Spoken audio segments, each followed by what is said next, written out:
Welcome viewer, I am Murugan S. This video tutorial describes how to add Chrome Remote Desktop extension in Google Chrome. Type Chrome Remote Desktop extension in browser search bar.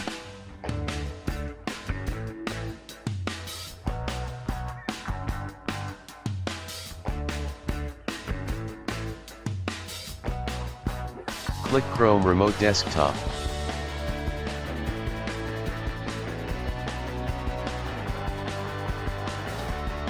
Click Add to Chrome.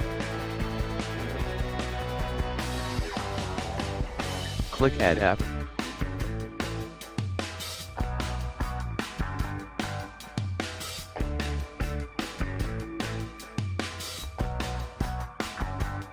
Click Remote Desktop App. Thanks for watching. I hope this video tutorial helps to solve the problem. Please like, share and don't forget to subscribe my channel. See you next video.